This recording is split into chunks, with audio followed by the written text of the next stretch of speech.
Bem-vindo! Eu sou Luciano e obrigado por me acompanhar em mais um tutorial do Blender aqui na minha página do YouTube. Certamente em algum momento da nossa vida a gente já tenha tido a oportunidade de ter adquirido alguma daquelas revistinhas que vem com desenhos em preto e branco com a finalidade de pintar os desenhos. E ali a gente começou a explanar nossa criatividade, colocando cores diversificadas e criando o nosso mundo colorido junto àquelas revistas. É dessa forma que eu vou dar o pontapé inicial desse tutorial, pois utilizaremos hoje um assunto muito interessante, que é o assunto de materiais. Material significa aplicação de cor ou textura ao nosso objeto. E quando a gente fala em material, a gente tem um ícone aqui na barra de propriedades na lateral direita, que é denominado o ícone Material. Desculpe o meu inglês. Aqui, esse ícone em forma esférico, quando eu clico com o botão esquerdo, eu aciono as propriedades do material. Tenho um objeto selecionado, porém ainda não apliquei nenhuma cor ou textura a esse objeto. Para que isso ocorra, é necessário que eu clique nessa caixinha New, com o botão esquerdo do mouse, e eu abro as propriedades de material que eu irei aplicar a esse objeto. Para termos um entendimento melhor a respeito do assunto material, nós vamos aqui criar uma segunda janela na nossa área de trabalho. Eu vou vir aqui em cima, encostar o cursor, e vou, quando o meu cursor se transformar em uma cruz, segurar o botão esquerdo do mouse e empurrar na direção, no sentido esquerdo. E aí eu abro uma segunda janela idêntica à primeira. Com essa cópia dessa janela, eu simplesmente vou desabilitar essa barra de ferramentas, que é a Tool Shelf, clicando aqui em View, clico em Tool Shelf, eu posso usar a tecla T também do teclado numérico. Vou agora melhorar a divisão, vou aproximar o primeiro elemento que está na primeira janela, que na verdade é esse aqui. Repare que se eu segurar a setinha verde, o movimento é o mesmo objeto sendo visto em duas janelas distintas. A essa interface daqui, que é essa janela, eu vou mudar o tipo de visualização, pois eu estou utilizando o modo sólido, e aplicarei nela a visualização de renderização. Com isso eu terei a visualização real desse objeto que será trabalhado com os materiais de cores durante esse tutorial. Vocês vão observar aqui na guia de material que eu tenho uma primeira guia denominada Preview.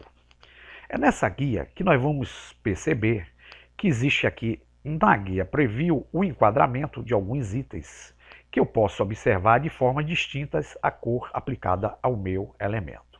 Nós já vimos que para aplicar qualquer material ao objeto, nós podemos vir aqui na caixa denominada Diffuse, clicarmos nessa caixinha com o botão esquerdo do mouse pressionado, nós abrimos a caixa de graduação RGB ou HSV ou X, a depender do tipo que você queira utilizar. Nós vamos manter o RGB e, clicando sobre qualquer cor, eu passo a aplicar uma cor ao meu objeto que está selecionado na área. Dessa forma que nós estamos vendo aqui, eu vou aproximar um pouco o objeto. Vocês vão perceber que na renderização o nosso objeto sofre alterações em decorrência do posicionamento, do ângulo de vista da nossa câmera e do ponto em que se encontra o nosso ponto de luz, que é a nossa lâmpada.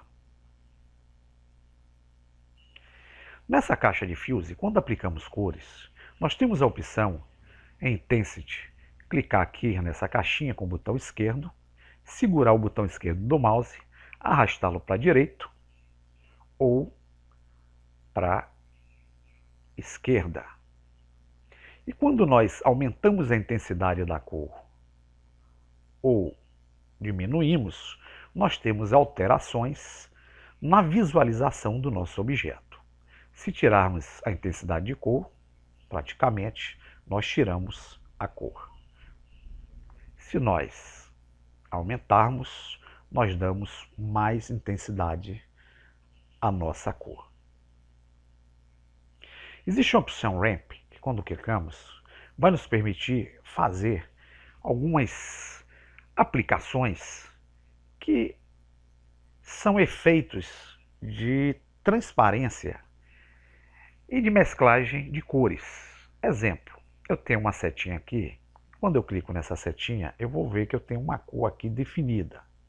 Se eu clicar nessa cor e clicar na minha RGB aumentando a intensidade de cores, e clicando eu vou dando alterações à nossa rampa, ou seja, a nossa guia de transparência. Posso deixá-la num tom mais escuro quando eu manuseio essas setinhas. Posso deixar num tom mais claro. Da mesma forma que eu utilizo essa rampa, eu posso adicionar novas setas clicando nesse ícone mais. Repare que surgiu uma próxima setinha com uma graduação de cor que está entre essa primeira cor que eu estabeleci nessa seta e a última cor estabelecida nessa segunda setinha, que é a cor branca. Se eu clicar na cor branca, vocês vão verificar que aqui nessa caixa, a cor que passa a funcionar é a cor que eu cliquei na seta. Se eu quiser alterar, eu posso clicar aqui e mudar para uma cor de padrão vermelho. E vocês vão perceber que quando eu utilizo a opção de rampa, eu faço uma mesclagem de cores na textura do material aplicado ao nosso objeto. Se eu clicar na do meio, eu vou ter a semitonalidade entre essa cor e essa cor vermelha que aqui está. Clicando e botando uma cor diferente, vou tirar a cor, botando uma cor preta, clicando aqui, vocês vão verificar que eu dei um tom mais escuro ao material do nosso objeto. Então, com essa opção Ramp, eu posso fazer essas mesclagens de cores na cor ou material que eu apliquei a esse objeto aqui na minha área de trabalho. Se eu clicar, eu saio dessa opção e volto à cor normal estabelecida na caixa de Fuse. Lembrando que em Intensity eu tenho como tornar a cor mais ativa, eu posso segurar com o botão esquerdo, arrastar para a esquerda e tirar a cor por total do nosso objeto, deixando o nosso objeto numa tonalidade escura. Por padrão, o programa coloca com 0.8.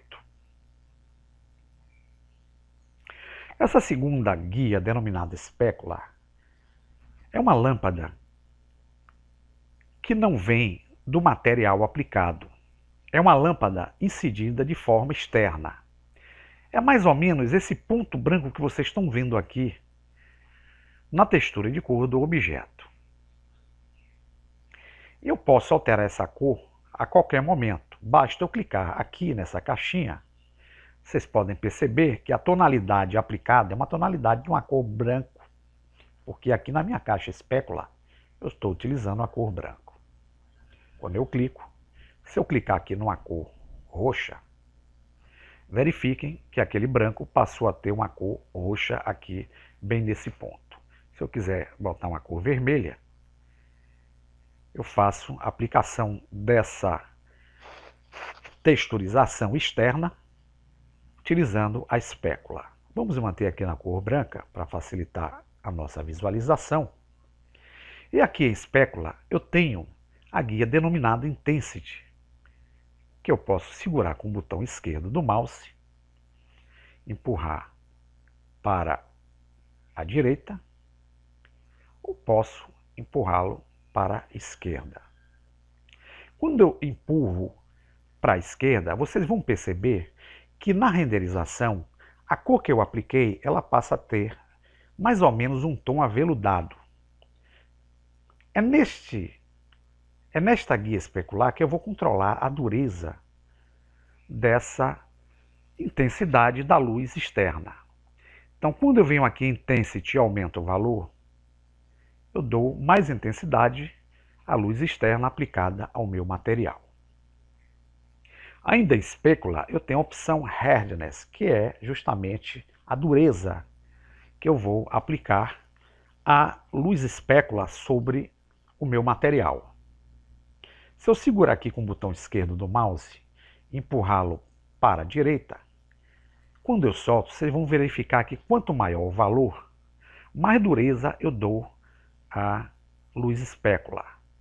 E o meu objeto fica com a aparência de um objeto mais plastificado. Quanto menor eu coloco a dureza,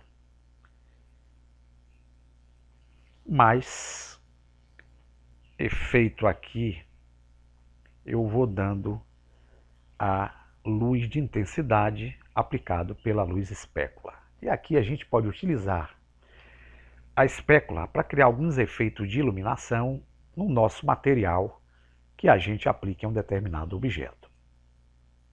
Vamos mantê-lo aqui no fator 71. Da mesma forma, como eu tenho um ramp, eu também posso utilizar o ramp, que é a minha rampa onde eu posso aplicar mesclagem de cores para fazer efeitos nessa lâmpada, que dá o aspecto a esse ponto que vocês estão vendo bem aqui no objeto. Repare que eu começo do preto para o branco. Se eu alterar, clicando na setinha onde eu tenho a cor branca,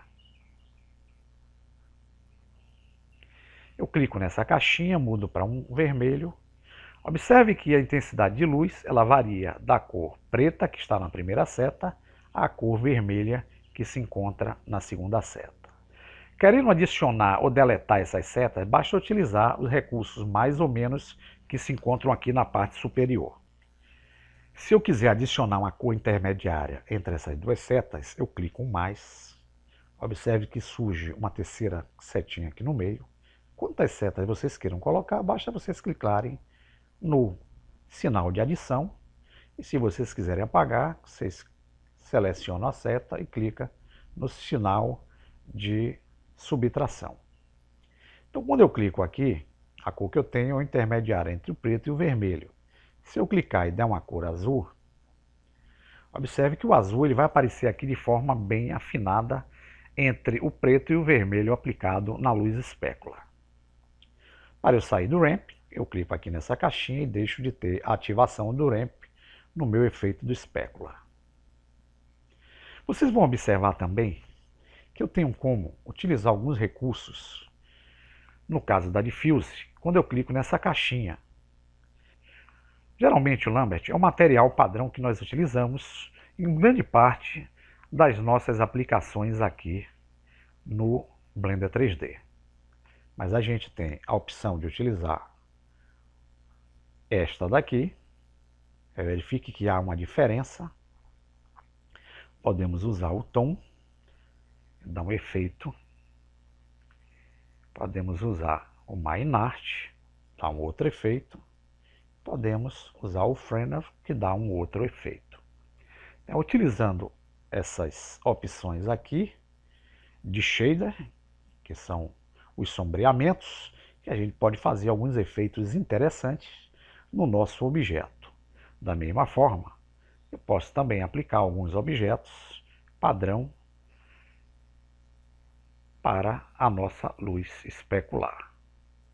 Posso usar este, posso usar este e posso usar este. E vocês vão perceber que a espécula sofre algumas alterações quando eu também alterno essas opções que se encontram aqui nessa caixa de shaders. Uma outra forma de melhorar o meu material é também me utilizar de alguns recursos, que é o recurso de transparência. Exemplo, quando eu clico nessa caixinha de transparência aqui, eu abro a opção de trabalhar com máscara, com a transparência Z e o Ray Tracing. Quando eu clico em Ray Tracing, eu tenho um valor alfa aqui para o objeto. Eu estou utilizando o valor máximo 1. Se eu clicar nessa caixinha e com o botão do esquerdo do mouse pressionado e arrastá-lo para a esquerda, deixá-lo num tom bem pequeno, observem que o meu objeto ele toma uma formatação como se tivesse em transparência aqui na nossa área. Se eu clicar na opção IOR, eu posso segurar com o botão esquerdo, aumentar um pouquinho o valor, eu dou um aspecto de objeto como se estivesse transparente na nossa área. Alterando essas configurações que se encontram aqui em Z-Transparency, que eu posso fazer os efeitos de objetos, dando a ele uma aparência de objetos em forma de copos, garrafas, vidros, etc. Tenho também, vou clicar aqui para sair do Transparency, a opção de trabalhar com o Mirror, que seja o espelhamento do objeto. Quando eu clico nessa opção Mirror, abrindo, eu tenho como utilizar a refletividade junto ao objeto. Isso quer dizer que quando eu utilizo valores a essa opção Reflective, o meu objeto refletirá qualquer objeto que esteja próximo à sua área. É como se fosse um objeto espelhando um outro objeto. Então é através do Mirror, como vocês podem traduzir, eu não sei o inglês direito, mas fica aí a seu critério. Então eu utilizando aqui o Reflective, vocês podem aumentar ou diminuir essa condição para que o produto, ou seja, o material aplicado, reflita qualquer elemento que esteja próximo ao objeto que tem o material aplicado com essa opção Mirror. Então é isso, pessoal. É com essas noções que a gente utiliza a aplicação de material de cor e de sombreamento ao nosso objeto na nossa área principal. Treinem essas configurações, testem as propriedades, faça como eu fiz aqui, divida a janela em duas. Em uma janela, coloque o objeto no modo renderizado para que vocês vão aplicando e vão testando os efeitos que vocês utilizarem aqui na propriedade de material para que vocês entendam como é importante a aplicação dos efeitos shaders, que são essas opções que nós temos aqui, e aqui também na luz especular, para criarmos efeitos legais em nossos objetos na área 3D. Espero que tenha sido um pouco claro em relação a alguns itens e falaremos em breve também a respeito das texturas. Até a próxima!